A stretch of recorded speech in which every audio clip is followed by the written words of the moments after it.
Quand on aime le foot, on parle foot. Tous les mardis de 20h à 21h. Le parrain de notre émission, Jean-Jacques Dely.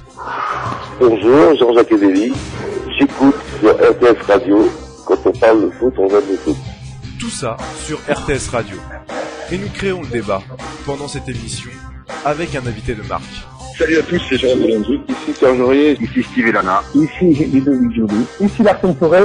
Ici Rénal Pedros. Ici José Saez. Ici Eric Raldesan-Atala. Ici Pierre Ducasse. Ici Ludovic Butet. Ici Jean Chopin. Mathieu Sodi. Ici Clément Turpin. Qui sera le prochain? Réponse maintenant. Quand on aime le foot, on parle foot.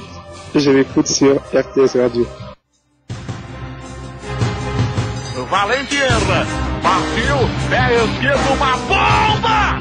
Gol!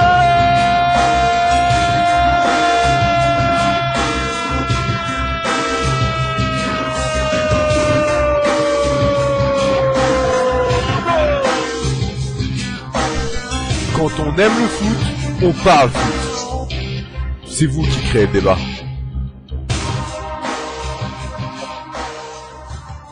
Bonsoir à toutes, bienvenue dans l'émission Quand on aime le foot, on parle foot, mardi 20h.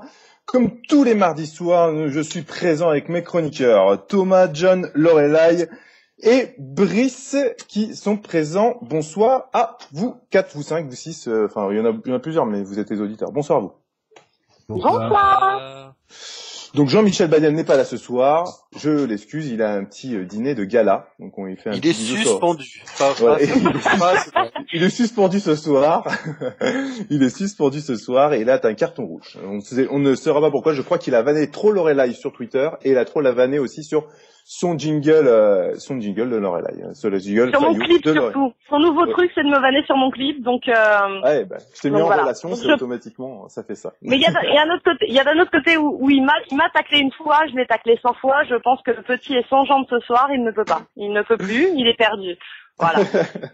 Bon, c'est fait, c'est ce soir. Allez, notre invité de ce soir, il est déjà passé dans notre émission et c'est un grand ami de comment s'appelle, Jordan Galtier, qui était là hier, mardi dernier. On lui fait encore un bisou, qui est passé juste avant l'émission, juste pour nous chauffer un petit peu, nous dire que il faut que Butel passe à la casserole. Donc il a été formé à Metz, passé à Valence, à Lille, à Nîmes et maintenant à Arles-l'Avignon. On reçoit ce soir Ludovic Butel. Bonsoir Ludo, et merci d'être avec nous ce soir. Pas de souci, bonsoir à tous. Donc voilà, tu vois, comme tout, tu vois, ce soir ils sont chauds, hein, surtout Lorelai, et comme tous les mardis soirs. Va falloir que tu la calmes, hein. Je sais pas comment tu dois faire, mais démerde-toi, faut que tu la calmes. Faut lui supprimer Twitter. Je pense que si tu supprimes Twitter, t'as trouvé. Ah ouais, elle est perdue, c'est pas possible. Allez, si tu veux le petit sommaire de l'émission, premier débat, choix de l'invité, Ludo choisira entre deux débats, deuxième débat, le choix des chroniqueurs, et la troisième partie de l'émission, les pronostics. Je remercie toujours nos partenaires, Life in Sport, le partenaire de RTS Radio, football.com, jeunefoot.com et tout le monde s'en fout.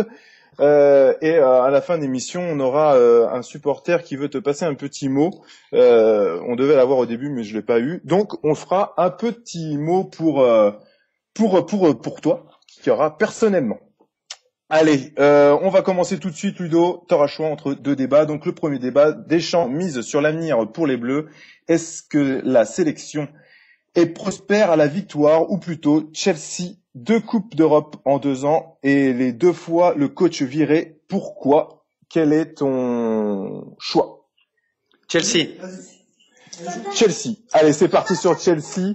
En plus, on a un peu un spécialiste du football anglais, notre ami John. Et puis bon, on a nos chroniqueurs quand même qui sont quand même qui regardent de très près aussi le football anglais. Et on va commencer maintenant tout de suite sur ce premier débat. Donc là, Chelsea qui vire, c'est quand même ces 2 coachs, Di Matteo et Benitez. Enfin, c'est pas encore fait Benitez, hein, mais bon, c'est quasiment fait, à moins que je me trompe. Première question pour toi, Ludo. Est-ce que tu penses que c'est une bonne maîtrise ce qu'ils sont en train de faire à Chelsea, parce que bon, de virer un par un alors qu'ils sont en train de gagner des titres, bon, il en veut peut-être plus, mais ça a l'air quand même complexe. Non, déjà, ouais, faut déjà tirer un grand coup de chapeau à ce qu'a fait Benitez. Parce qu'arriver dans un contexte où tous les supporters te critiquent, te sifflent, c'est pas évident. C'est dans une situation compliquée, c'est jamais facile d'arriver en cours de saison. Et on sait très bien, voilà, que le président de Chelsea veut des titres, veut tout gagner, et il a pas peur vu qu'il a beaucoup d'argent de virer tout le monde. Donc c'est sûr que c'est quand un entraîneur signe là-bas, il doit s'attendre à beaucoup de pression et avoir des résultats immédiats. Et malheureusement, si ces résultats ne sont pas là, voilà, il est licencié sur le champ. Donc c'est pas facile. C'est clair que ça a l'air un peu complexe en tout cas à Chelsea, surtout pour Di Matteo quand même, qui a quand même gagné la Coupe d'Europe et la Ligue des Champions et on attendait que ça, quoi. On attendait qu'il reste, mais bon, ça avait l'air un peu complexe. Vous, chers chroniqueurs, qu'est-ce que vous en pensez de ce qui se passe à Chelsea, surtout quand on gagne une Coupe d'Europe? Apparemment, à chaque fois qu'on gagne une Coupe d'Europe, on se fait virer, donc faut peut-être pas la gagner, non? Benitez, il se fait pas virer. Hein. Il est arrivé en tant qu'intérimaire, il le savait, il restait 6 mois, il se barrait. Il y a pas vrai. C'était clair et net avant qu'il arrive, quoi. C'était dans le deal. Sinon, il a pas viré seulement Di Matteo, il a aussi viré Carlo Ancelotti, il a viré Scolari, il a viré Mourinho. Il est grand, petit, moyen entraîneur, il en a rien à faire. Il fonce.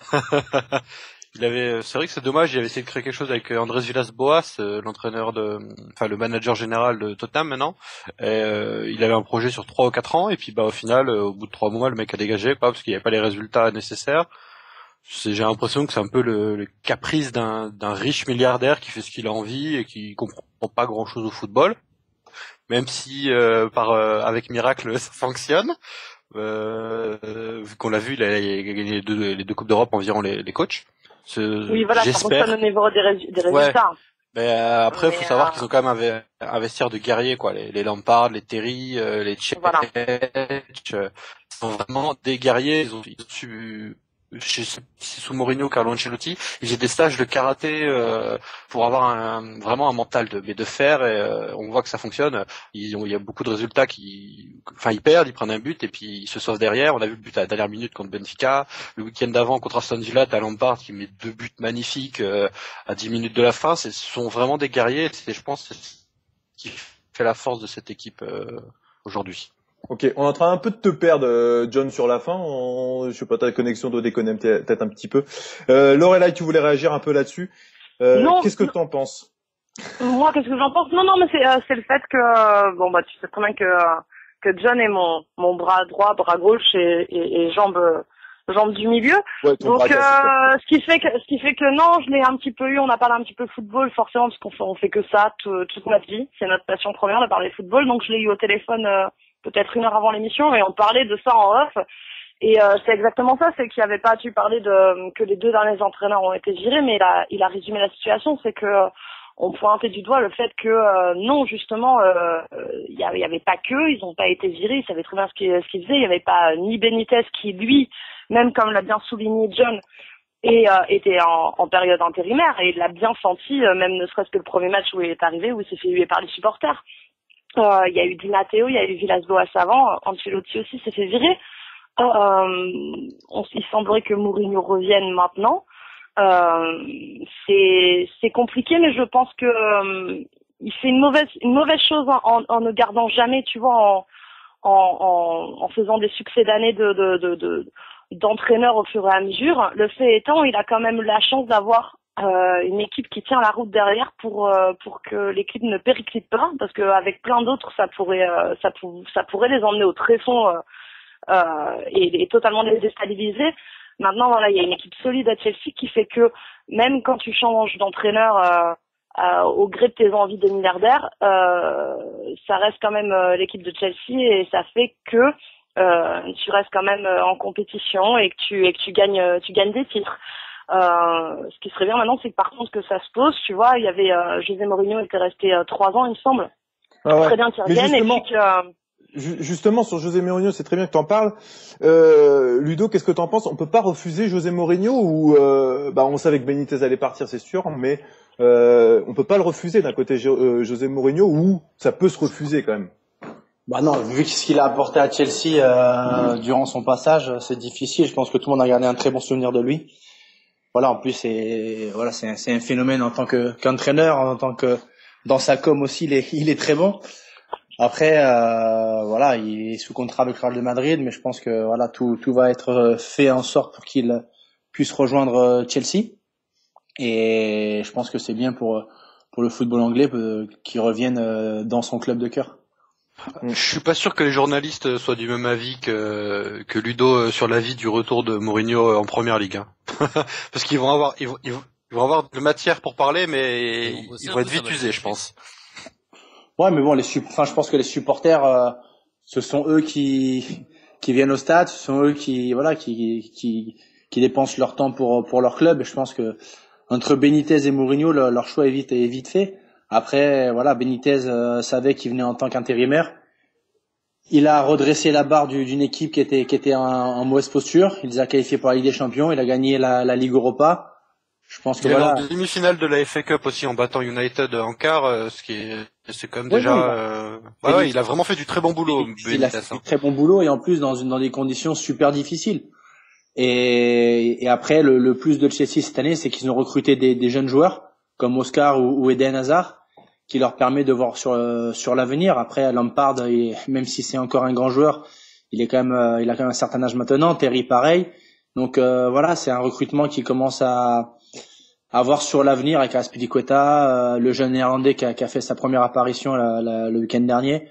Donc voilà, il commence à structurer tout ça et Mourinho va ramener aussi des joueurs je pense du Real. Donc ça va être une équipe très compétitive et il va falloir faire attention à Chelsea. Alors on n'a pas entendu encore Thomas. Qu'est-ce que t'en penses, que t'es d'accord avec Ludo, ce qu'il vient de dire sur Mourinho et sur tout le reste, ou pas du tout? Moi déjà, il y a une chose qui a pas forcément été dite jusqu'à présent, c'est que Mourinho, c'est un entraîneur qui est très charismatique.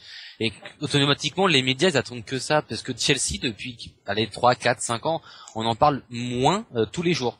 Avant que Mourinho, tous les jours, on avait une vanne, on avait un truc, on avait quelque chose. Donc, tous les médias du monde parlaient de Chelsea. On n'oublie pas qu'un club, c'est avant tout une machine économique pour les propriétaires, et notamment pour celui de Chelsea. Donc là, clairement, avec le retour possible de Mourinho, il y a une aura qui va arriver, il y a une confiance qui va arriver. En plus, Paris gagnant, parce que de toute façon, les supporters l'adorent. La presse anglaise l'adore. Lui adore le club. Il n'y a aucun risque, clairement, là, pour Abramovich. Il n'y a aucun risque. Ok. C'est vrai que ça va tous dans le même sens, en tout cas sur Mourinho. Et qu'est-ce que vous pensez de sa politique? Est-ce que cet homme ne réagit pas sur l'instant T, ne réfléchit pas vraiment à ce qu'il fait? Bien sûr, je parle du président, Monsieur Abramovich, sur ce qu'il veut faire. Automatiquement, d'un côté je le vire, d'un côté je le garde que 6 mois. Je te dis, je te garde que 6 mois, même si tu gagnes quoi que ce soit, on change pas d'avis, on réfléchit pas. Est-ce que vous savez, la l'impression que c'est pas un instant T, d'un seul coup, boum, bon allez hop, je le vire, basta. Qui veut réagir là-dessus, bien sûr, soit Ludo, soit quelqu'un d'autre. Par rapport à qui? Par rapport à... par rapport comment il gère les joueurs, en fait, comment il gère les entraîneurs, pardon. Mourinho, après, je pense qu'il voulait partir, clairement. Il voulait pas forcément rester à Chelsea quand il y était, parce qu'il gagnait pas. Il y avait peut-être des renouvellements de génération qui se faisaient pas. Il a eu un gros contrat en Italie, à l'Inter, il y a été. Après, il a eu un gros contrat au Real, il y a été. Là, aujourd'hui, effectivement, au Real, il a très bien compris qu'il pourrait rien faire de ces joueurs-là. La preuve, c'est qu'il est en galère avec le vestiaire, et déjà, c'est mort pour lui. Sa seule chance de rebondir vraiment, et médiatiquement, c'est l'Angleterre, c'est Chelsea. Il le sait. C'est un mec qui est super doué en com, qui est non seulement doué sur le terrain, mais aussi en com. Donc, clairement, non, là, aujourd'hui, Mourinho aussi, quelque part, repart de l'avant, puisque là, on va quand même mettre d'accord, le Real, c'est quand même un demi-échec pour lui, parce que, mis à part un championnat et une Coupe du Roi, il a rien gagné. Ouais, c'est quand même un gros échec. En tout cas, il le dit bien dans les médias. Pour lui personnellement, c'est un gros échec. Je pense que Chelsea, c'était le seul club qui voulait le reprendre, surtout parce qu'avec le bordel qu'il a foutu au Real cette année, parce qu'autant les 2 dernières années, c'était un peu le bordel, mais bon, ça fonctionnait. Mais là, ce qui s'est passé cette année, je pense que sa cote, elle a quand même bien descendu. Et Chelsea, c'est l'un des seuls grands clubs où il peut gagner la Ligue des Champions, où il était accueilli les bras ouverts, quoi. Mais est-ce qu'il y a pas que ça dans le foot? On a l'impression que le président, moi je repars sur le président, je suis désolé, je repars pas sur Mourinho, mais sur le président, l'impression que c'est de l'instant T. Il cherche pas à comprendre, à aller plus loin. Par exemple, Benitez quand même a bien remonté Chelsea. Je vous rappelle quand même quand il l'a repris, ils étaient pas du tout dans la Ligue des Champions du tout. Ils étaient complètement en dessous. Ils en étaient pas loin, mais ils avaient fait une saison quand même en demi-teinte, même si ça avait bien commencé. En tout cas, il y a quand même un manque de réflexion de Abramovich pour se remettre un peu en question, quoi. Je suis pas de ton avis du tout. Après, la Benitez, il savait qu'il venait que pour 6 mois. Il le savait, c'était contrat, il savait.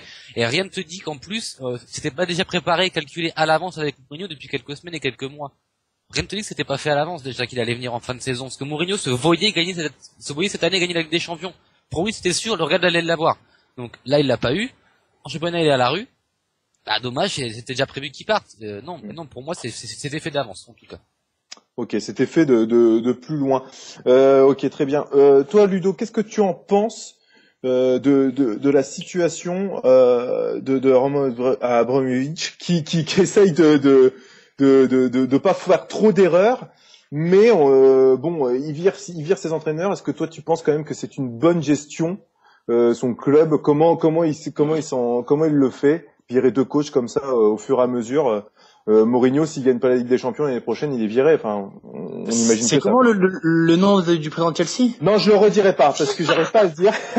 Trop complexe. J'ai pas compris non plus, moi. Oui, effectivement, Ludo. C'était quoi le nom qu'il Non. Après, voilà. Pas, sinon, je vais balancer le jingle.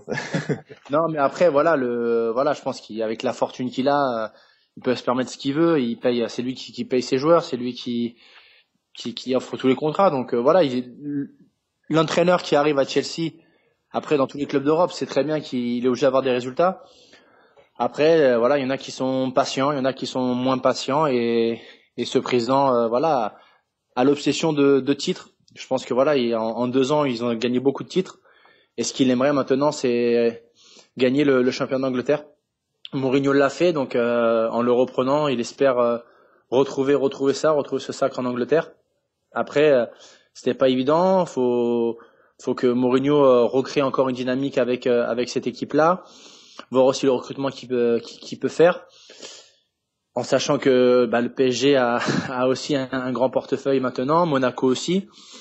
Donc maintenant ce qui est bien, c'est que ces 2 clubs français peuvent s'aligner et ramener des stars. Donc il va falloir attendre le mercato, et je pense que ça va pas mal bouger. Ah oui, c'est sûr que là, c'est vrai que ça va pas mal bouger. Toi, qu'est-ce que t'en penses, justement, John, sur Chelsea, comme le dit Ludo, peut-être que tu vas dans le même sens ou pas. Moi, j'ai de la peine à comprendre comment il gère son club. C'est ce que je disais tout à l'heure. J'ai pas l'impression qu'il connaisse grand-chose en football. Il a pas de formation comment gérer un club. C'est un mec riche, qui de temps en temps un caprice, style Fernando Torres, 60 millions, c'est un caprice. Est-ce qu'il veut pas tout? Est-ce qu'il veut pas tout d'un seul coup et dominer l'Europe? On a l'impression que tout le monde regarde City pareil, PSG pareil, Monaco, je sais pas si Ranieri l'année prochaine il se qualifie pas en Ligue des Champions, est-ce qu'il aura le temps? Est-ce qu'il va être viré? Certainement, je veux dire, la plupart des milliardaires qui viennent et qui achètent un club et qui veulent tout gagner tout de suite, on l'a vu, il y a tout le monde qui vire un peu tout le monde, qui vire ses entraîneurs dès que ça va un peu mal, qui achète tout et n'importe quoi. On l'a vu City qui a acheté quand même 5 attaquants d'affilée. C'est malheureusement global en général. Quand les milliardaires achètent un club, c'est mal géré. C'est souvent mal géré. Il y a trop de précipitation. Dans le football, on sait qu'il faut du temps. On a vu Ferguson, les 5 premières années à United, il a rien gagné. Et après, qu'est-ce qu'il a fait pendant 20 ans? Faut de temps en temps laisser du temps, mais ils ont du mal à comprendre ça. Ouais, donc on va dire que c'est un peu la maladie des millionnaires qui rachètent les clubs. Enfin, vu comment c'est parti, je sais pas ce que t'en penses, Lorelai, mais moi je suis plus d'avis aussi avec John. J'ai l'impression qu'il manque de temps. Je me rappelle plus trop comment il est parti, Mourinho, de Chelsea, si c'était un peu sur une prise de tête ou il avait envie de partir, je sais plus trop. En tout cas, on a l'impression que c'est sur un coup de tête souvent et très très souvent, et on le voit avec prochainement les Qatars, ce qui va peut-être se passer avec certains joueurs, ou peut-être l'entraîneur aussi. Il veut peut-être pas dire pourquoi il est parti, peut-être des problèmes aussi à cause de ça. Toi, qu'est-ce que t'en penses, Lorelai? C'est dans le même style, on veut tout de suite et tout gagner tout d'un seul coup et vraiment dominer l'Europe et voir plus. Moi de loin, après j'ai pas la science infuse ni les réponses, voilà, je suis pas dans les petits papiers de Chelsea, sinon ça se saurait. Ce que je vois de loin, et j'ai peut-être tout faux, c'est que, comme le disait John, c'est que on est dans où certaines personnes ayant un gros portefeuille achètent des clubs, mais les achètent dans le foot comme ça se passe aussi dans le basket. Mais le problème, ils ne connaissent pas grand-chose au sport en lui-même, ce qui fait que dès qu'il y a 2 ou 3 résultats un petit peu en deçà de ce qu'ils espéraient, sont capables de virer du jour au lendemain une personne qui ne devrait semblablement pas être virée. C'est ça que je vois, c'est que maintenant on a affaire à des présidents qui ne connaissent pas ou encore très peu au foot, on va dire, pour parler de foot, rester là-dedans. Et dans ces cas-là, on a des réactions un petit peu liées au fait que ils ont misé quand même pas mal d'argent et ils ont mis pas mal d'argent sur ce club-là. Et en parlant de Chelsea ou n'importe lequel, je parle même de Monaco ou tout ce que tu veux. Et que demain les résultats se doivent d'être à la hauteur de l'investissement qu'ils ont fait sur le club. Donc ils vont pas avoir la patience de se dire ou de connaître le fait que le foot ça a des hauts, ça a des bas, il faut de la performance, mais il faut aussi du soutien pour que ça marche, pour plein de choses. Ils vont juste se dire que ça rend pas, un petit peu comme à la bourse, tu vois, il y a un placement qui va pas, hop, tu te retires. Ouais, tout de suite ils veulent vendre. Voilà, donc je pense que certaines réactions, je te dis pas qu'ils réagissent tous comme ça, heureusement, mais certaines réactions pourraient être interprétées comme ça, du fait que cet entraîneur, moi j'y connais rien au foot, mais cet entraîneur-là, moi j'ai mis je sais pas combien sur ce club, je vois que les résultats ça va pas par rapport à ce que moi j'ai mis en argent, il pense qu'à ça. Donc forcément, c'est là où on pourrait expliquer ce genre de remaniement au fur et à mesure où un entraîneur ne dure pas 1 an dans certains clubs, par exemple comme Chelsea. Donc oui. Alors après, est-ce que je trouve ça normal? Non. Maintenant, j'ose espérer qu'il y ait une forte tête, comme on parlait de Mourinho, mais comme n'importe quel autre, qui puisse s'imposer et dire bon, maintenant mon coco t'es gentil, mais tu vas pas me virer au bout de 6 mois ou 1 an. Mon projet, il est de faire avancer l'équipe, mais ce projet-là, il se construit pas sur 6 mois. Faut arrêter les conneries. Le football, c'est pas ça. Mais ça, après, il faut avoir une forte tête. Et Mourinho a une forte tête. Il y a d'autres entraîneurs comme ça qui peuvent s'imposer face à un milliardaire un petit peu têtu qui a mis ses copecs sur une team et qui veut absolument du rendement. Voilà. Il faut une forte tête en tout cas. Ouais. Vas-y, fini. Non, mais voilà, il faut une forte tête en tout cas pour tenir tête à ce genre de mania pécunier qui ont emprise sur un club pour lui dire mon coco, on t'en veut pas, t'as mis l'argent, merci à toi, mais maintenant le football c'est pas ça et tu vas me laisser faire au moins sur 2 ans. Au moins. Et il y a aussi une sorte de prom d'argent aussi sur ça. On parle beaucoup d'argent. Faut savoir aussi. C'est vraiment la grosse question qu'il faut savoir. Moi, je suppose au Paris Saint-Germain, c'était pas Ancelotti qui choisissait ses joueurs, c'était le club qui achetait ses joueurs. Ça, c'est ma supposition, c'est ce que je pense. Il y a beaucoup de chances comme ça, et il y a beaucoup de clubs comme Manchester City qui achètent des joueurs comme ils le veulent, et c'est pas du tout l'entraîneur qui l'achète. Alors ça, c'est un gros souci. Je vais me poser la question à Ludo. Toi, qu'est-ce que tu penses justement de ces nouveaux de ces nouveaux présidents qui ont beaucoup d'argent, comme à Chelsea, qui dépensent beaucoup d'argent et qui, d'un côté, on a l'impression qu'ils ne connaissent pas grand-chose au foot et, comme dit tout à l'heure, sur un coup de tête, vire l'entraîneur ou enlève un joueur, le met à la cave. Enfin, il y a des choses comme ça qui sont un peu bizarres dans le foot. Toi, qu'est-ce que t'en penses de ton point de vue footballeur, justement? Ça, c'est des trucs qui peuvent pourrir un club. Pourrir, non, parce que c'est eux qui font vivre le club. Donc, pourrir, non. Moi, je pense que c'est des grands passionnés. Après, c'est sûr qu'ils s'y connaissent pas particulièrement en football, mais c'est des grands passionnés. Et voilà, ils sont à la recherche de gloire parce que niveau argent, ils ont ce qu'il faut. Donc là-dessus, ils ont aucun souci. Ils peuvent se payer tout ce qu'ils veulent, avoir une vie de rêve. Et voilà, ce qu'ils cherchent en achetant un club, c'est la gloire, lever des trophées et voilà, avoir un peu d'adrénaline. Je pense que c'est la plupart d'entre eux, c'est ça. Après, il y a ceux qui investissent dans des clubs pour avoir quelque chose, comme le fait le Qatar. Mais après, voilà, ce Russe, je pense qu'il est là pour, il aime quand même le club parce qu'il a dépensé énormément de millions, donc il aime Chelsea. Mais c'est sûr que il a un portefeuille tellement immense qu'il peut prendre qui il veut, et en fonction de ça, il demande d'avoir des résultats et c'est légitime. Ok, très bien. On va avoir quelques petites réactions. Si tu me permets, avant. Vas-y, Thomas. Le foot, c'est encore un sport. On voit effectivement City, on voit le PSG, Chelsea, United un petit peu à son époque. Non, mais on a l'impression que c'est plus une vitrine commerciale pour les propriétaires en fait qu'autre chose. Donc c'est pour ça que je pose la question. Non, mais c'est vrai, on pourrait se poser la question parce que vu comment ça se passe, c'est vraiment, voilà, c'est un peu, on a l'impression que maintenant c'est un peu une boutique. Je vais prendre Cristiano, allez hop, je vais claquer 200. Bon, c'est vraiment ça, c'est un peu comme on a l'impression de jouer à FIFA, quoi. C'est ça, pour les grands clubs, bien sûr. Après, mais les mecs qui se font un FIFA géant, là, par contre, hein. Ah bah oui. Ah, mais là, c'est un gros FIFA géant avec des jeux, avec des vraies personnes, des personnes qui sont vivantes. Allez, quelques petites réactions Twitter, Brice, sur ce premier débat avec Chelsea. Est-ce que tu en as d'intéressantes ou pas du tout? Oui, si, il y en a quelques-unes, mais... non, je me permettrai pas.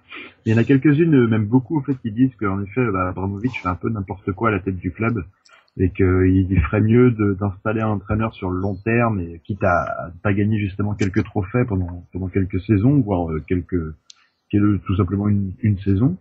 Et donner le poste d'entraîneur à un entraîneur un peu plus couillu, comme on pourrait dire, un peu comme Mourinho, quoi, justement. Ok, très bien. Bon, c'est légitime. On verra bien comment ça se passera à Chelsea. Et puis on va avoir un petit jingle. J'ai pas eu de jingle du tout de l'émission parce que il y a une petite surprise à la fin pour Ludo, qui est un supporter qui veut lui parler. Donc j'ai dit il y a pas de problème. C'est exceptionnel parce que je le ferai pas tout le temps. Hein. Mais là c'était une personne que je connais. Je vous passe un petit jingle que quelqu'un connaît très très bien. Le Fayot. Oh non, salaud. Le Fayot. T'as vu l'état de leur pelouse au Portugal? Le Fayot. Lorelai parece un tigre, pero bajo su piel tiene un gran corazón. Le Fayot. Voilà, notre petite Lorelai, voilà Ludo. Ludo, je viens à te dire, non vraiment, ils te font passer devant moi comme une espèce de folasse qui fait un jingle. Non vraiment, tu me connais, hein? Tu me connais, je suis folle, mais pas comme ça. Je ne donnerai pas de jugement là-dessus. Moi, j'ai juste écouté le jingle et voilà. Tu en auras et tu en tires les conclusions nécessaires. Voilà. Tu en auras après l'émission parce que, mais quand on entend des choses comme ça, c'est ce qui s'est vraiment passé dans l'émission. C'est pas des choses que j'ai inventées, hein. Non, il a pris. Du Portugal, parce que je t'explique. Non, il faut que tu expliques à Ludo. Cette espèce d'abruti, il a pris plein de phrases de plein d'émissions, et il a tout concocté, et il a fait un jingle juste pour ma pomme. Voilà. C'est tout ce que j'ai à dire. Je trouve ça vraiment pernicieux. Voilà. C'est un autre mot à sortir. Pernicieux. Voilà. Je dis non. Tu voulais ton jingle à la base. Tu l'as eu. Ah, je l'ai eu. Mais je l'aime toujours. D'ailleurs, je me le passe en boucle. Il est merveilleux. Mais quand même, deux semaines d'affilée, tu le passes. Est-ce que tu l'as mis en sonnerie de portable? C'est très important, ça. Je l'ai déjà mis sur mon ordi, là, il reste plus que le transfert vers le BlackBerry. Non, parce que il y a le jingle, il est en fond chez elle, à fond. Tout à l'heure, je l'ai appelé, c'était à fond chez elle, hein. Il y a le clip en ce moment que je vous demande tous d'aller voir sur Tweetos, bien sûr. Hein. John nous le fera mettre sur Twitter comme tous les mardis soirs. Non, ça suffit avec mon... Oh mon Dieu. Le clip de Lorelai et bien sûr le jingle de Lorelai prochainement sur les ondes de YouTube. Ça, je sais pas si je vous promets. C'est vrai que j'ai J'en ai marre. Tu vois, Ludo, comment on me lynche ici? Je sais pas pourquoi je reste ici. Je sais pas. Je vois ça. Lorelai, t'as le bonjour d'Eric Marester. Il y a plutôt intérêt, hein. Tu lui diras qu'il y a plutôt intérêt d'ailleurs. Voilà. Voilà. On se passe des bonjours dans l'émission, on se connaît tous. J'ai du monde à la maison. Excusez-nous. Il y a beaucoup de joueurs, donc. Alors tu lui diras que c'est bien gentil, et tu lui diras que le jumeau, il n'oublie pas mon anniversaire puisqu'on est né à quelques jours d'intervalle. Voilà. Okay, c'était la petite. Merci, c'est bien gentil. La petite aparté, voilà. Pas oublier les anniversaires, c'est surtout très important. Allez, on va passer au deuxième débat. Ne jamais oublier les anniversaires. Notre parenthèse humour et jingle de Lorelai. Donc voilà, c'était le moment où on pouvait casser Lorelai. Maintenant, c'est fini. Voilà, maintenant, on va parler foot, on va parler sérieusement avec Lorelai, bien sûr, et notre ami Ludovic Butel et tous nos chroniqueurs, bien sûr. N'oubliez pas de réagir sur Twitter. Hein. On parle foot, notre Twitter officiel, et vous pouvez réagir à toutes nos réactions. Brice va les retransmettre en direct, bien sûr. Allez, deuxième débat. Monaco, Nantes, Guingamp, de retour en Ligue 1. 3 équipes différentes avec des moyens complètement différents. Quelle intersaison pour eux? Alors là, ça va être assez complexe. Hein. Va falloir recruter bien et intelligemment, surtout pour deux clubs, parce que Monaco, on n'a pas vraiment peur. Vraiment pour eux, on a l'impression que ça va se passer très très bien. Ludo, comment préparer une intersaison? Alors, t'es pas dirigeant, mais t'es un joueur, donc tu sais comment ça se passe. On se rappelle de Arles Lavignon. Bien placé, Arles Lavignon, lui. Ouais, J'étais pas. Hein. Voilà, t'y étais pas, mais quand ils sont montés en Ligue 1, faut pas se le cacher, hein, il y a beaucoup de choses qui ont été dites, surtout qu'ils ont recruté énormément de joueurs. On a l'impression qu'ils pouvaient faire 3 équipes de Ligue 1. Bon, j'exagère, mais c'était quasiment ça. En tout cas, c'était un peu une mauvaise gestion de. Le Manchester City de la D1, en fait. Ouais, voilà, c'était un peu ça. Mais comment recruter intelligemment et surtout comment recruter pour rester en Ligue 1, parce que on sait que c'est complexe. De monter de Ligue 1, de Ligue 2 en Ligue 1, même si avec certaines équipes il n'y a pas vraiment de différence. Toi, de ton point de vue de joueur, où et comment recruter correctement de Ligue 2 en Ligue 1? Déjà, le plus important, c'est d'avoir une continuité, de garder la majorité de l'effectif, parce qu'il y a une cohésion qui s'est créée pendant cette année-là. Il y a eu des liens qui sont créés entre les joueurs, donc faut pas briser ça. Donc voilà, il surfe sur la bonne vague, je dirais. Donc après, il va falloir recruter malin, il va falloir essayer de voir les manques qu'ils ont à certains postes. Après, on peut voir Bastia, ils ont gardé la majorité de leur effectif, ont recruté des joueurs importants dans chaque ligne. Ils ont pris un gardien d'expérience, un très moyen comme Mika Landreau, qui leur a apporté beaucoup. Ils ont recruté après devant Modeste, qui a marqué plus de 12 ou 13 buts. Voilà, il faut recruter des joueurs clés et surtout garder l'ossature qui a fait grandir l'équipe et qui a réussi à retrouver la Ligue 1. Donc c'est le plus important, de ne pas tout casser, ne pas casser cette dynamique, parce que reconstruire quelque chose, c'est très compliqué. Et que ça soit Monaco, Guingamp ou Nantes, voilà, pour les avoir joués, c'est vraiment des équipes costauds et tout le monde tire dans le même sens et était concerné. Voilà, après on sait très bien qu'à Monaco, il va y avoir beaucoup de mouvements. Les 3/4 de l'effectif seront plus les mêmes en Ligue 1. Après c'est comme ça, mais pour ce qui est de Nantes et de Guingamp, je pense que l'effectif ne va pas bouger et il va y avoir 4-5 recrues au maximum. Je pense que c'est la bonne solution, ne pas tout bouleverser. Et voilà, le Stade de Reims a réussi à se maintenir comme ça. Bastia pareil. Voilà, les 3 et en passe aussi peut-être de se maintenir. Donc, je pense que c'est la clé de la réussite, de garder les joueurs qui ont fait le don pendant plusieurs années et qui ont réussi à retrouver l'élite. Ok. Moi, je suis pas d'accord. Non, je suis pas d'accord. Je suis d'accord sur tout ce qu'est en train de dire Ludo, mais pas par rapport à Monaco, en fait.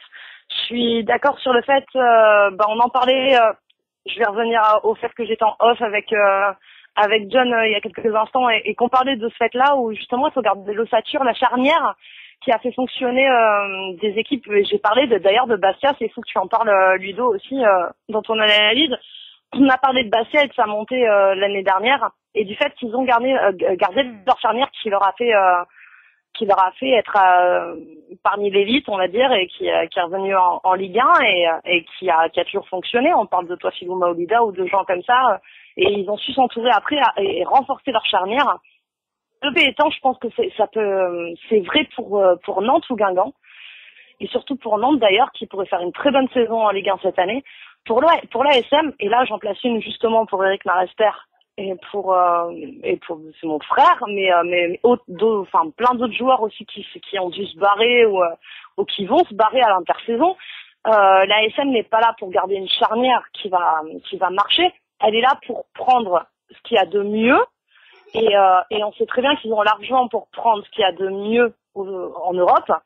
Et à partir de là, ils n'en ont plus rien à faire, pour rester poli, d'un esprit de groupe ou de ce qui a pu fonctionner auparavant.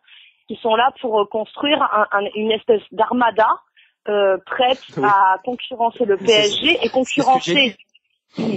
Oui, mais ce que je veux dire, oui, non, mais je suis d'accord avec toi. Mais ce que je veux dire, c'est que avec l'ASM, il y a même plus d'esprit il y a plus aucun esprit de football. Je parle au niveau d'équipe et de famille ou de garder une certaine charnière qui resterait soudée parce que elle a fait les beaux jours de l'ASM et la remontée de l'ASM en Ligue 1.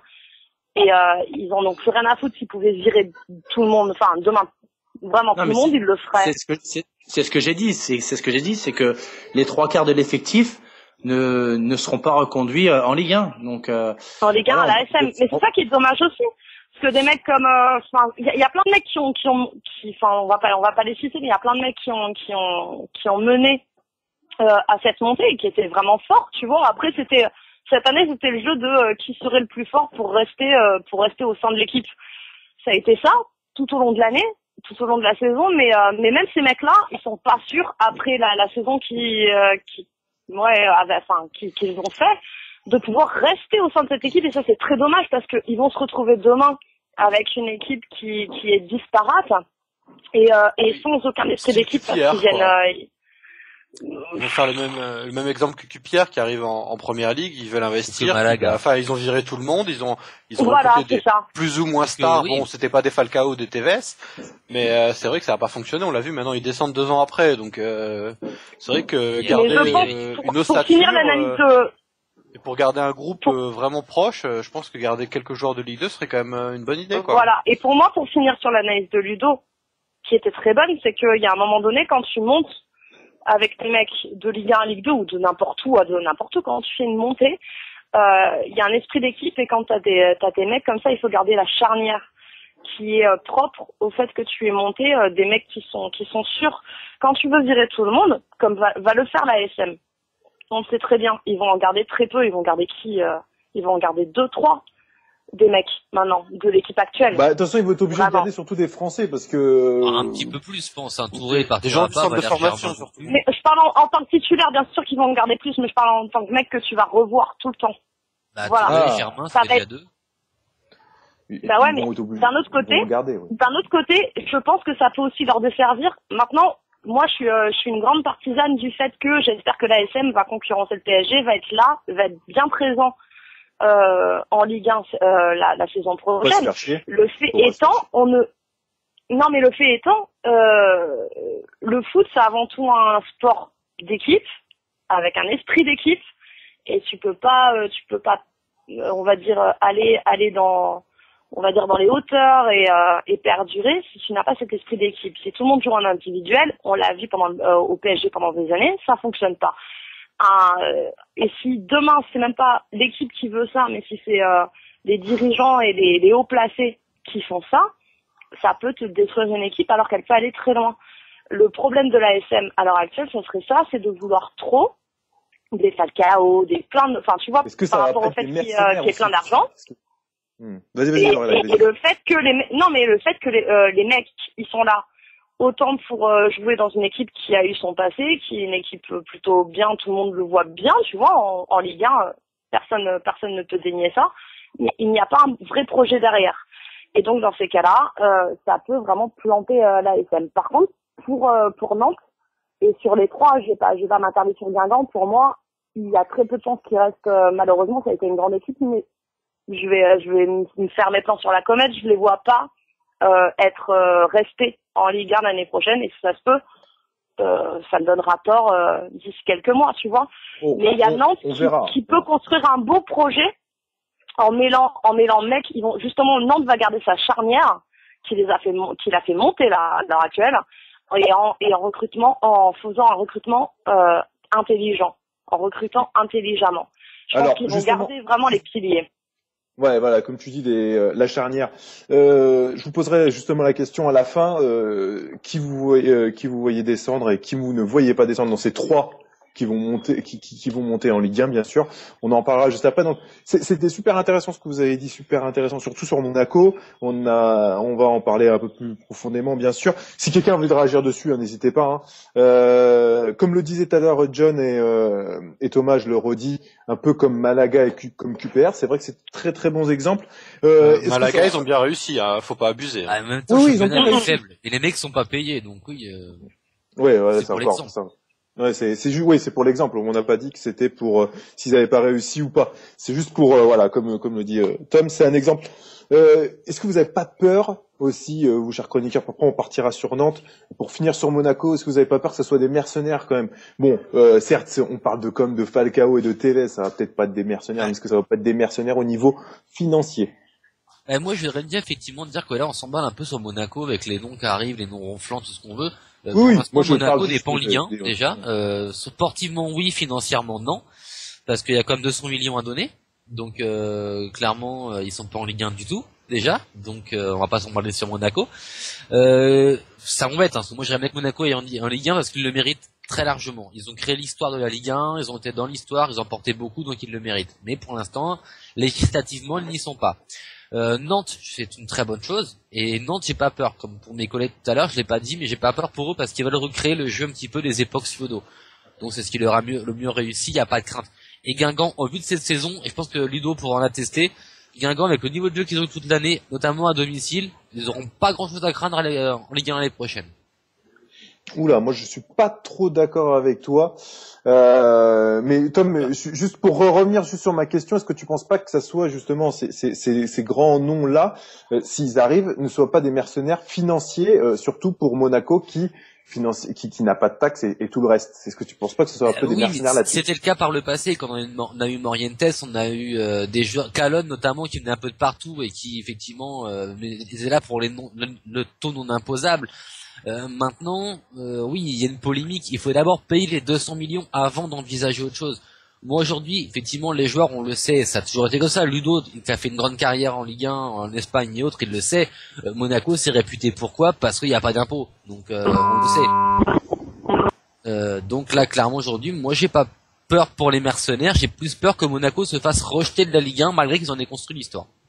Ouais, après donc ça sera comme je crois qu'on a parlé mardi dernier, je sais plus. J'étais pas invité moi, donc c'est pour ça que je suis venu maintenant. Oui, tu voulais dire ta petite phrase sur Monaco, pas de souci. John, tu voulais réagir là-dessus? Oui, je voulais réagir, mais pas forcément sur les mercenaires, je trouve ça pas très intéressant. Et puis de toute façon, ce sera au coach Ranieri c'est pas un peintre, ce sera à lui de les motiver. Enfin, il est surtout payé pour ça. Les mecs savent jouer au foot. Je veux dire, que t'ailles à gauche, à droite, le mec c'est ce qu'il a à faire, quoi. Par contre, je pense que le disait Ludo tout à l'heure, bien quand on monte de Ligue 2 à Ligue 1, bien connaître son projet, voir comment on veut jouer à peu près, puis cibler les manques, et, recruter un joueur qui un bon niveau Ligue 1, qui a l'habitude, qui a l'expérience, un par ligne. Bon, le gardien si t'as pas un très bon gardien, un buteur parce que c'est important, puis un milieu défensif et un défenseur, et en général, ça équilibre ton équipe et bien continuer, bien cibler ton projet, comment tu veux jouer et quel joueur il te faut. Est-ce que t'as pas, c'est pas super compliqué, quoi. Et pour Nantes, Nantes et Guingamp, parce que Monaco, personne n'a peur pour eux. Je veux dire, j'ai regardé de temps en temps Guingamp parce qu'on m'a dit que ça jouait bien au foot. Nantes, c'est un club j'ai pas grandi avec, tu vois, mais je sais qu'ils ont eu des belles années et tout, et c'est vrai que le jeu à Nantes est assez connu, et c'est vrai que c'est des clubs qui, je pense, Nantes est assez bien structuré, ils ont eu un problème d'argent, mais là, ça a été réglé. Non, j'ai pas peur pour eux. Par contre, des clubs comme Évian-Thonon, Sochaux, Troyes cette année, qui sont en Ligue 1, j'ai plus peur pour eux l'année prochaine. Ok. Alors on va revenir justement sur Nantes et Guingamp. Nantes, c'est un budget de 19 millions qui va monter tout simplement. Il y a quand même on parlait justement de cette ossature. Donc, je vous ai rien dit, mais quand même, Djordjevic aurait un bon de sortie. Peut-être. Alors, ça serait quasi fait. En tout cas, ça serait peut-être le seul joueur qui partirait de Nantes, en tout cas. Et voilà la boulette. Ils veulent, voilà, c'est peut-être la boulette. Ils veulent garder Gakpé. Et il y a quand même dans l'effectif de Nantes pas mal de joueurs prêtés. Hein. donc qui vont repartir ou qui vont devoir Nantes va devoir payer pour garder ces joueurs-là. Comme Cicero, défenseur central, et un autre joueur. Il en est où le centre de formation de Nantes qui était réputé pendant des années, des années? Ça avance. On a vu des jeunes joueurs quand même qui sont sortis de tout ça. Ça avance.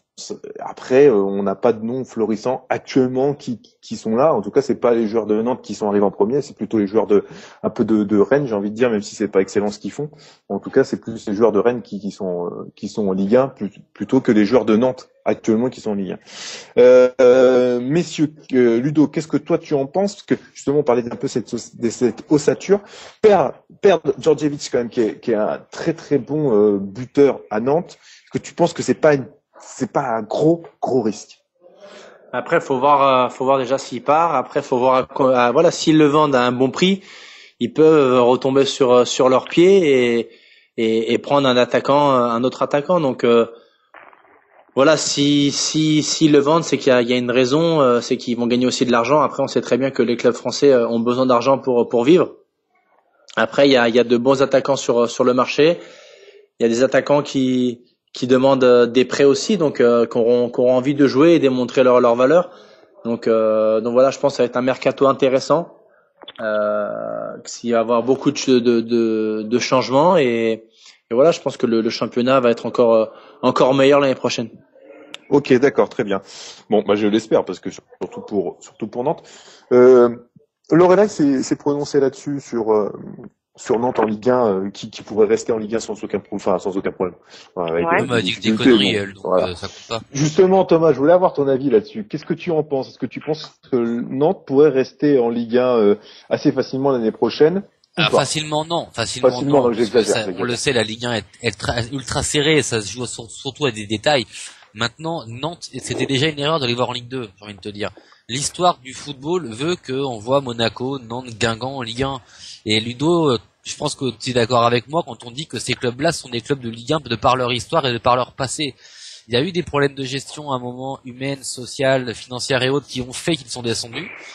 Mais ces clubs-là ont largement leur place en Ligue 1 et je suis très content de les revoir en Ligue 1. Nantes a une histoire. Nantes a contribué à l'équipe de France, au championnat, à tout ce qu'on veut. Et Nantes a les moyens, même avec son centre de formation, avec des bons coups fumants, de repartir de l'avant. Donc moi, je suis confiant, Nantes pour le moment se maintenir. D'entrée de jeu. Direct cash, je prends le pari tout de suite, tu vois. Ah d'accord, ok, t'es cash. Ok, non, mais c'est bon, on retiendra. S'ils resteront pas en Ligue 1, on te rappellera directement. On verra ça, on te pendra au bûcher direct. Non, j'exagère, mais bon, je sais pas si John veut avoir son avis là-dessus ou pas, parce que je sais que t'étais pas trop Ligue 2, faut pas se le cacher. Je vois vraiment pas de quoi tu parles. Est-ce que t'as vu un peu Nantes jouer ou pas Ouais, c'est super costaud. C'est pas très beau à avoir joué cette année, Nantes. De ce que j'ai vu, j'ai pas vu tous les matchs, attention, hein. J'ai vu. C'est même très laid. Ouais, je veux dire, ça ressemblait pas à Nantes. C'était assez bizarre parce que c'est vrai que j'ai souvenir du fameux jeu à la nantaise, quoi, mais ça y ressemblait pas des masses. Écoute, des équipes costaudes. C'est vrai que les bus en Ligue 1, ça me fait chier, quoi, les Nancy, tout ça. Enfin, je m'endors, quoi. Les Bordeaux, Nancy, quand je regarde ça, je zappe, quoi. Je change de match et il y a même pas de suspense, hein. Mais non, j'espère qu'ils vont revenir à ce fameux jeu à la nantaise, mais je pense que ça prendra du temps parce que ils vont d'abord vouloir assurer leur maintien et pouvoir rester sur la durée plutôt que venir rester un an, essayer de bien jouer et puis repartir comme peut-être 3 va le faire cette année. Alors, cher Twitos, n'hésitez pas à réagir si vous voyez Nantes ou pas rester en Ligue 1 l'année prochaine. Et si Guingamp ou Monaco aussi, prononcez-vous sur On Parle Foot sur Twitter, tout simplement. Alors, on va parler un petit peu justement de Guingamp. Donc, comme disait Tom tout à l'heure, justement sur le jeu, lui, il voit pas Guingamp descendre plutôt aussi. Donc, c'est vrai que quand il y a beaucoup de clubs qui montent de Ligue 2 en Ligue 1, c'est vrai que ça bouge. Quand tu vois le jeu de certaines équipes comme Evian qui est bon qu'à domicile, Reims qui galère, Troyes qui galère, Nancy qui galère, bon, ils sont relégués donc c'est réglé pour eux. Mais franchement, quand je vois le jeu de Nantes ou de Guingamp, je m'inquiète pas pour eux, quoi. J'ai un peu de la peine sur les derniers matchs de Ligue 2. Nancy, moi j'ai mal au cœur par contre. Ouais, pour Nancy, non mais ça, moi j'en parlerai pas. Je suis pas du tout objectif parce que j'adorais Jean Fernandez et surtout ce qui a été dit. Je vais être. Forcément, t'es pas avec son fils, toi, forcément. Non mais oui aussi, puis non mais il y a pas que ça, mais moi j'aime bien aussi l'entraîneur et j'ai pas du tout aimé comment ça a été traité et la preuve encore, ça a été encore mal géré ce club, mais bon on n'en parlera pas, ça c'est autre chose. Mais sur Guingamp, sur ce que j'ai vu ces derniers temps, il manquait ce truc et je pense qu'en Ligue 1 il manquait ils vont pas rester ils en longtemps. ont passé 6 au mot. Qu'est-ce que tu Non mais attends. Voilà, il y a des choses comme ça, mais Chris, Guingamp a passé 4 à Monaco, au Roudourou, 6 au Mans et je ne sais combien à Lens. Non mais d'accord, mais là on parle du Mans, on parle de Monaco et on parle de Lens. Donc Monaco, c'est quand même pas les petites équipes. Désolé. Le Mans si c'est les Brels, mais le reste non. Quoi. Sur Lens et le Mans, désolé, c'est pas des grosses équipes, des grosses écuries. On parle pas du Mans, tu vas me fâcher. Direct. Bah oui, je suis d'accord avec toi, mais sur ça, on va pas être d'accord. En tout cas, en Ligue 1, il y a des équipes qui sont quand même meilleures que Guingamp et meilleures défensivement que Guingamp. Je suis pas sûr que moi j'aurais pas mis un billet sur Guingamp entre Guingamp et Nancy, tu vois, par exemple. Parce que tu vois, Nancy, t'es vraiment à quasiment à l'époque de l'année, quoi. Oui, surtout ça dépend au niveau du championnat. Comment ça se passait. Non, mais depuis cette saison, Nancy a pris une tôle. Là maintenant, non mais différent. On voit que c'est assez quand même différent et assez complexe quand même de se mettre sur, en tout cas sur la Ligue 2 ou sur la Ligue 1, comment ça se passe au niveau du jeu. On arrivera, je pense, jamais à se mettre d'accord là-dessus parce que ça reste assez compliqué. Il y a des clubs qui restent en Ligue 1 et après qui descendent complètement en national, qui reviennent. Enfin, comme tu en parlais tout à l'heure en off, Thomas de Metz. Comme Metz, le club de Ludo. Ouais, voilà, le club de Metz qui va remonter. Franchement, moi j'aimerais juste savoir ce que Ludo pense de la remontée de Metz. Si tu me permets, Chris, c'est du HS hors complet, mais j'aimerais bien savoir. Non, moi je suis super heureux qu'il revienne en Ligue 2. Voilà, c'est mon club de cœur, c'est un club que j'ai toujours suivi depuis mon départ de Valence. J'ai gardé beaucoup d'amis là-bas et voilà, j'ai toujours suivi leur histoire nationale et je suis super content qu'ils remontent dès cette année et voilà, il y a eu un public fidèle qui est venu à Saint-Symphorien. Greg Proman qui est revenu, lui aussi c'est un club qui tenait à cœur, qui est revenu pour aider cette équipe très jeune parce que c'était une équipe jeune qui s'est appuyée sur le centre de formation et voilà, je suis très heureux du retour du FC Metz en Ligue 2. Voilà, donc c'était un petit appel du pied du FC Metz. Non mais c'était bon, on voulait le savoir. Brice, qu'est-ce que disent nos tweetos justement sur cette s'il y a des clubs de Ligue 2 qui vont redescendre en Ligue 1, Guingamp ou Monaco ou peut-être Monaco, je sais pas, non? Mais non, majoritairement sur les 3 clubs là, qui montent cette année, tout le monde est plutôt content et personne ne les voit redescendre tout de suite. En effet, on voit plus des clubs comme Evian, Sochaux qui, pour citer certains, pourrissent le championnat de Ligue 1, redescendent l'année prochaine, mais pas les 3 qui montent, non. Non, mais Evian savent bien se défendre, ils se défendent à la fin du championnat. Mais au moins, ils se sauvent que comme ça. Non, mais ils se sauvent que comme ça, et puis ils font une très belle fin de saison, mais ils se retaient comme ça depuis très bon à domicile, quand même. Bon, et de l'autre côté, ils ont des gens comme Cliffao, par exemple, T'es encore là, toi. Quand on est plus, t'es encore là, toi. Mais justement, moi, je fais des pauses comme ça, tout le monde m'oublie, puis après je reviens. Vas-y, tu vois, c'est mon grand truc. Non, je suis galant à toi. Merci. Donc, par exemple, pour Evian, t'as des mecs comme Clissa et tout ça, s'ils ne signent pas autre part, ce qui pourrait être étonnant aussi, vu les performances de Clissa, t'as des mecs qui en veulent et qui malheureusement donnent pas tout, mais après, Evian, c'est un peu le genre de Nancy. Ça peut rester encore comme ça 9 ans avant que ça redescende en Ligue 2, Ouais, c'est vrai. Ils jusqu'à la fin, voilà. C'est ça, c'est un peu le flou de la Ligue 1. On va dire que c'est des clubs comme ça qui sont pas très, faut le dire, qui sont pas très. Mais où t'as des perles dedans, où t'as des mecs qui en plus d'avoir des perles, par exemple comme Cliffa mais il y en a plein d'autres, dans n'importe quel club, qui sont vraiment au-deçà de l'équipe dans laquelle ils jouent. T'as un esprit d'équipe qui fait que ça va tenir encore pendant quelques saisons avant que ça redescende, quoi. Ouais, non, mais c'est un peu comme je te dis, comme Nancy, quoi. C'est ça faisait, comme voilà, Brest, comme Brest qui a eu. Oui, non, mais Brest ça a pas tenu longtemps aussi. Le problème c'est que Brest, il y a encore un autre problème derrière. Brest, il y a un autre problème derrière. Nancy, ça a duré 9 ans. Brest, ça a duré 2 ans. Ça a duré 2 saisons. En tout cas. On va pas revenir sur le dossier parce que sinon on va faire un dossier. Non, mais Brest, voilà, c'est encore un autre dossier. C'est pas les joueurs, enfin, c'est derrière, ça va derrière. Je veux juste une petite dernière question. Est-ce que tu penses, Ludo, juste une dernière question sur ces clubs de Ligue 2, donc à cette intersaison, est-ce qu'il faut recruter aussi des joueurs qui sont justement qui sont au chômage? Est-ce qu'il faut aller voir et est-ce qu'il y a des perles, surtout des joueurs au chômage, toi qui peut-être qui en connais ou pas, ou faut vraiment garder vraiment ces rotations au maximum comme tu l'as dit, mais des joueurs en chômage sont peut-être intéressants à aller voir. Bah il y a beaucoup de joueurs en fin de contrat déjà, donc après il va falloir voir les manques qu'ils ont. Après, c'est le staff qui va parler avec le président, voir son groupe. Voilà, il y a Jordan Galtier qui est en fin de contrat. Oh, le mec qui fait la pub, quoi. Le Jojo. Non, après c'est sûr qu'il y a des joueurs à l'UNFP qui ont beaucoup de matchs en Ligue 1, qui ont de la bouteille. Ça peut être intéressant de faire appel à eux. Donc voilà, après c'est compliqué de parler d'une équipe quand on n'est pas de l'intérieur. Donc voilà, pour moi, voilà, déjà parler de qui va descendre, qui va pas descendre, c'est juste impossible à savoir parce que voilà, on n'a pas commencé la saison. Donc de mon côté, je pourrais pas donner de jugement là-dessus. Mais après voilà, l'UNFP il y a beaucoup de joueurs, malheureusement. Il y a plus en plus de joueurs qui restent sur le carreau et l'UNFP est là pour les remettre en selle et leur donner des matchs pour qu'ils puissent retrouver des clubs. Donc c'est des joueurs qui ont très faim et qui ont envie de retrouver un club et qui vont se donner à tout ce qu'ils ont pour retrouver un groupe professionnel. Donc c'est sûr que dedans il y a des bons joueurs. Ok, très bien. Bon bah c'est vrai qu'il y a des très bons joueurs. Merci pour ce deuxième débat qui a été assez complet. Et puis bon voilà, j'ai ta petite surprise Ludo, un auditeur qui voulait nous parler, qui s'appelle Romain, qui voulait nous dire un petit message pour toi. Oui, Romain, oui, Romain, et qui suit beaucoup Arles Lavignon, qui t'apprécie vraiment et qui voulait te dire un petit message. Donc je connais un petit peu sur Twitter et sur tout le reste.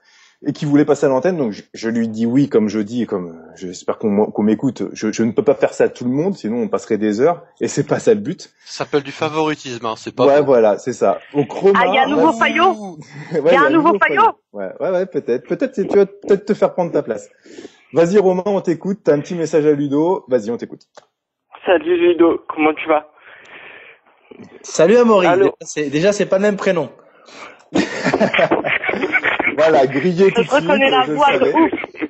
Je savais qu'il allait se faire moi, griller. je voulais te poser une question.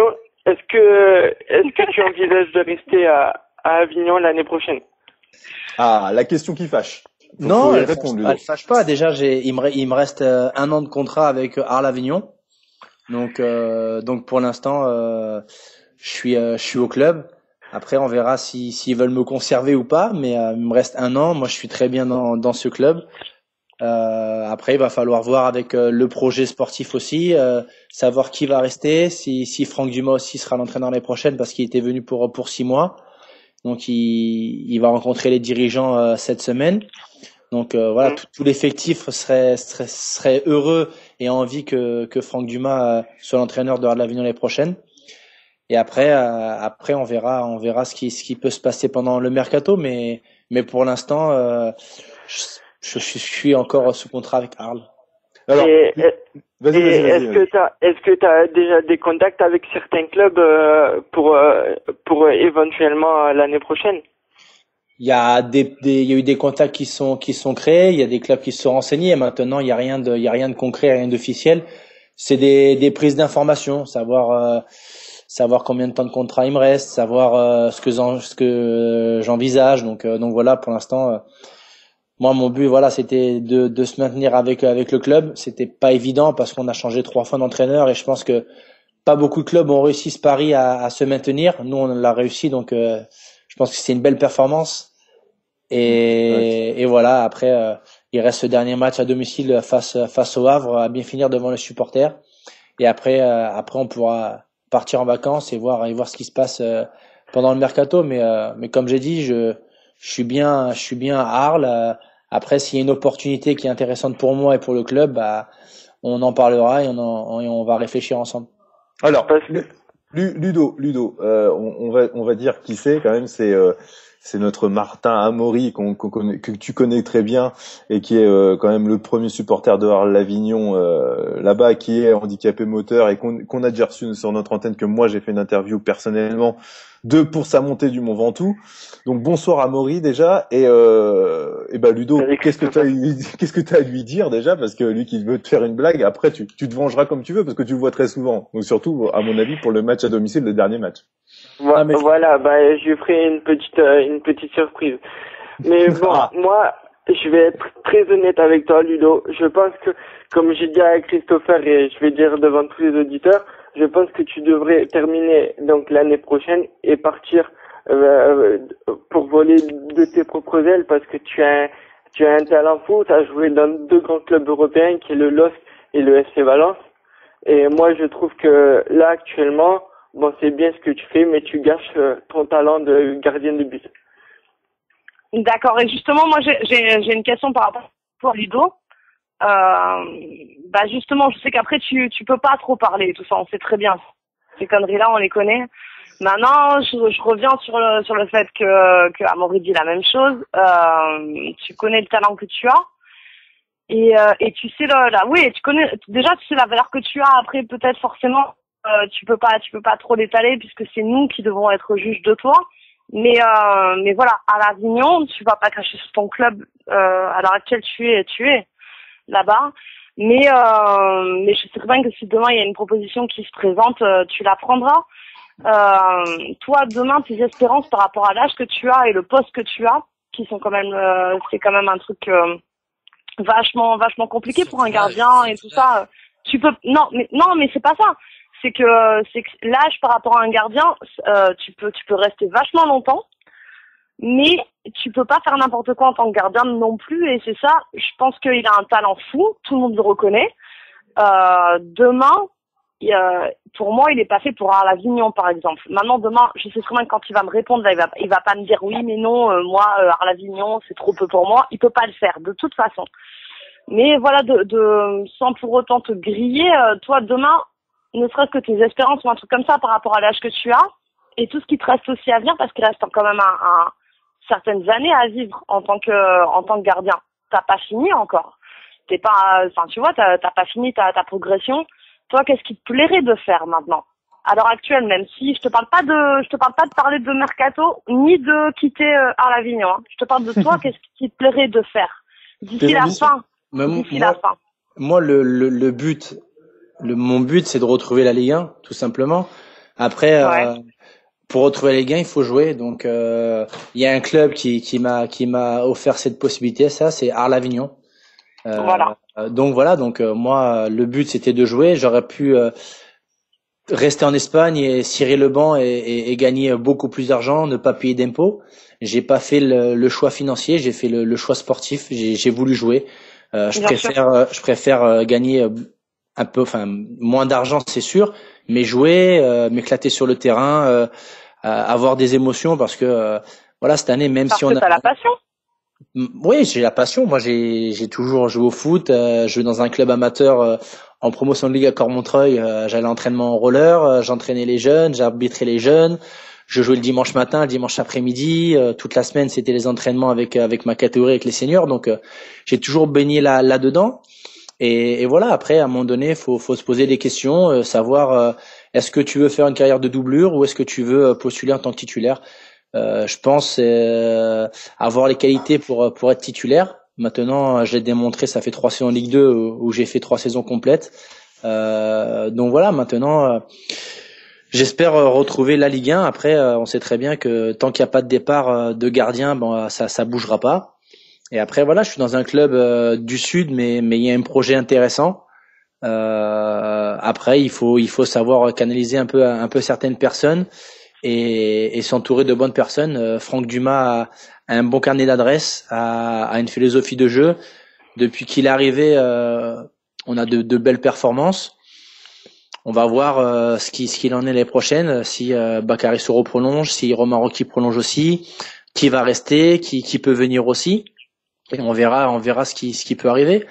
Mais à l'heure actuelle, voilà, je prends beaucoup de plaisir sur le terrain et ma philosophie c'était de jouer. Voilà, donc si je jouais pas que ce soit à Valence ou à Lille, il a fallu redescendre d'un échelon. J'ai pas eu peur de le faire pour démontrer ma valeur et maintenant voilà, on verra ce qui se passe. J'ai 30 ans, j'ai encore de belles années devant moi. J'ai une hygiène de vie qui me permet de durer aussi, donc j'ai toutes les cartes en main pour retrouver la Ligue 1. Ok. Bon. Je pense qu'on a été assez, on a fait quelques petites questions comme ça. Donc Ludo, un petit message à Amaury qui était là ce soir, exceptionnellement, qui voulait te faire passer un petit message. Donc si t'as quelque chose à lui dire, c'est maintenant ou jamais. Tu peux te venger aussi, si tu te venges en off. Après, Amaury, il a un franc-parler. Je crois que depuis le temps que je connais, c'est le premier compliment qu'il m'ait fait. Ah, quand même, enfin. Parce que d'habitude, tous les buts, c'est de ma faute. Là, je déconne sur celui-là, Donc voilà, c'est quelqu'un de très attachant qui a de grands défis et voilà, j'espère qu'il va pouvoir faire le Mont Ventoux va pouvoir le grimper et j'espère aussi l'assister pendant cette épreuve. Et voilà, après, c'est dans le foot, on fait de belles rencontres et Amaury en fait partie. Merci. C'est beau. Mais en tout cas, comme tu sais, j'ai été chez mon médecin pour mon problème de santé et j'ai une infection au niveau de mes reins. Donc pour l'instant, le Ventoux, je m'entraîne mais pour l'instant, ce sera ma santé et après le Ventoux, on verra par la suite. Non, ça reste en stand-by, mais c'est sûr qu'on aura prochainement une interview avec Amaury qui sera sur YouTube, qui sera sur RTS Radio. On le suivra jusqu'à la montée de son Mont Ventoux. Et on te souhaite que du bonheur, Amaury, c'est sûr, et un bon rétablissement. Merci à toi et je te dis à très bientôt sur RTS Radio. Et puis à vendredi soir, Ludo. À vendredi, Amaury. Voilà, ça va. Allez, bonne soirée. Au revoir. Bonne soirée, ciao. Voilà, c'était ta petite surprise. Voilà, j'ai pas pu faire mieux. Je voulais faire Galtier, mais il était trop occupé apparemment. Tu sais il a un melon. Non, mais il a un melon. En Ligue 2, il a changé. Il a un melon, lui maintenant. C'est ça. On a gagné. Il était titulaire. Il va normalement, il a de fortes chances d'être titulaire aussi vendredi. Donc non, mais voilà, ça y est, il a fait titulaire une fois. Le mec, on l'arrête plus quoi. Titulaire. J'ai vu. Le père qui gagne le trophée du meilleur. Le père, c'est fini. Papa, je pense que là maintenant. Mais je te jure, on l'a perdu. Est-ce que t'es d'accord avec moi, Ludo? On l'a perdu à ce moment-là. On l'a totalement perdu. Est-ce qu'on peut savoir juste Ludo? Non mais sérieux, Chris, je suis d'accord avec Laura Ludo, parce que franchement, le petit Galtier, les potes qui toute l'année l'encouragent pour leur motiver machin, là il joue titulaire, même pas un message, que dalle quoi, tu vois, rien. Non mais c'est vrai, il faut le souligner. On est là comme des connards à essayer de le soutenir. Une fois titulaire, tu crois qu'il nous a envoyé un message? Mardi dernier, il nous a rien dit. Est-ce qu'on peut savoir juste un truc? Est-ce que dans les vestiaires, il se l'est pété grâce à son père, justement, qui a eu le meilleur trophée? Est-ce qu'il l'a ramené, le trophée, il se l'est pété dans les vestiaires ou pas du tout? Non, pas du tout, non. Quand même pas. Non, on exagère. Bon, on l'embrasse. Voilà. Mais non, mais après, voilà, il était ému à la fin du match. Je pense que voilà. Forcément. D'être tout le temps hors du groupe comme ça et d'arriver à jouer l'avant-dernier match titulaire et en plus qu'on gagne à l'extérieur et en plus ça nous permet de nous maintenir. Je pense que pour lui c'était une chose émouvante. Après pour nous voilà, moi c'est quelqu'un que je m'entends très bien, que j'apprécie énormément. Et voilà, j'étais en chambre avec lui et à la fin du match le voir avec les larmes aux yeux, c'était une belle image. Et après on a pu faire la fête dans les vestiaires avec des supporters qui ont réussi à rentrer dans le vestiaire, donc c'était plutôt sympa. Non mais on voit que ça montre encore ce soir qu'il y a des joueurs au grand cœur, la preuve Ludo et la preuve Jordan. Et voilà, et donc moi je le ressouligne encore parce que c'est vraiment des personnes qu'on a appréciées dans Quand on aime le foot. Allez, on va passer au pronostic parce que on est un peu en retard sur les 3 pronostics de Quand on aime le foot, on parle foot. Donc le premier pronostic, donc c'est Real Sociedad contre Real de Madrid. Le deuxième, ça sera Lille Saint-Etienne et le dernier, bien sûr, la finale de Ligue des Champions, Dortmund Bayern. Donc, cher Twittos, vous pouvez déjà tout de suite pronostiquer, Brice nous le redira à l'antenne. Allez, premier pronostic pour toi, Ludo. Real Sociedad contre le Real de Madrid. Donc, ça sera le dernier match de Montagnier, qui est maintenant officiellement entraîneur de Rennes l'année prochaine. Allez, ton pronostic. Victoire de Real Madrid. Allez, victoire du Real, carrément, c'est parti. J'ai pas mon Jean-Michel Badian, j'ai marqué Jean-Michel. Non. Lorelai. Bah écoute, le mouvement, et ouais, je pense que pour le dernier truc, ouais, ça sera Madrid. Madrid, ok, ça rigole pas. Ouais. Pourtant, les deux entraîneurs s'en vont. Hein. Vas-y, qu'est-ce que tu as dit ouais. Avec un but de Casillas, à 92e. Ah oui.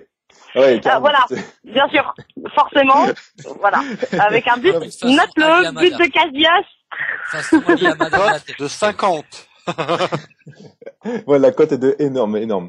John, je veux dire match nul, moi. Je sais pas, le Real et en plus il y a Cristiano Ronaldo qui est suspendu, je crois. C'est pas la joie. Puis la Real, il y a Montagnier qui a annoncé ils ont plus rien à gagner, on est bien d'accord, oui. Bon. Ouais, je pense que ce sera un match bien nul, match nul. Ah voilà. Ouais, carrément bien nul. Ok, Thomas, ton pronostic. Thomas. Ça sent le match bien pourri de base, clairement, parce que personne n'a rien à jouer. Donc, le Real. Si, la Real Sociedad, ils ont la place en Champions League, hein. Ah ouais. Ouais, mais bon, ça va être le Real, on le sait, c'est bon, ça va être le Real. Soyons objectifs, ça va être Madrid. Les transferts qui arrivent, les mecs qui veulent rester, ça va être le Real. Ok, Madrid, pas de souci. Brice et nos tweetos, bien sûr.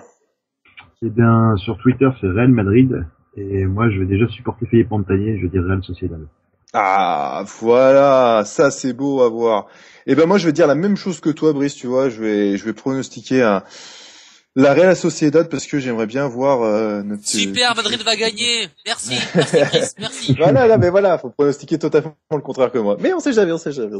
Allez, deuxième pronostic, Lille Saint-Étienne, donc tout simplement Lille Lorelai et Saint-Étienne Galtier, Jordan. Ouais, c'est le grand match entre ouais, voilà. C'est ça. Donc Ludo, faudrait que tu choisisses ton camp. Et puis quand Lorelai, ou bien sûr match nul. Match nul. Ok, très bien. Lorelai, justement. Bah justement, je pense que c'est compliqué pour moi, tu le sais. Oui. Je pense que même si je suis pas supportrice de Lille à la base, mais maintenant que je tape pour eux, ça fait un an que je les suis, je suis obligée d'avoir mon avis sur Lille.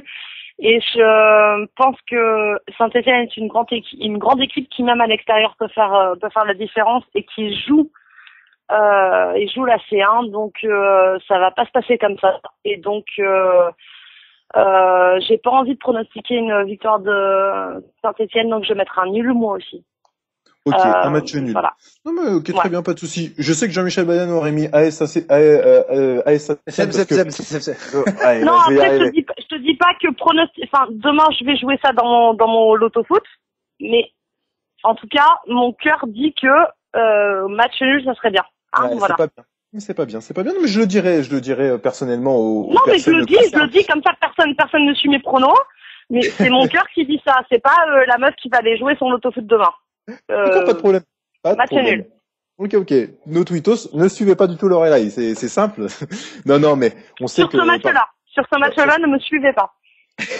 On sait que Jean-Michel Badian aurait mis Saint-Étienne parce que il veut les voir absolument dans la 3e place, mais là, c'est quasiment mort, hein, faut le dire.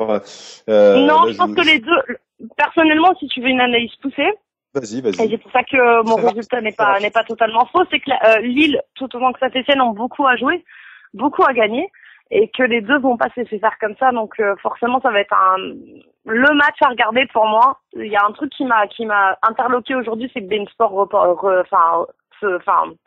mettez en avant le match du PSG.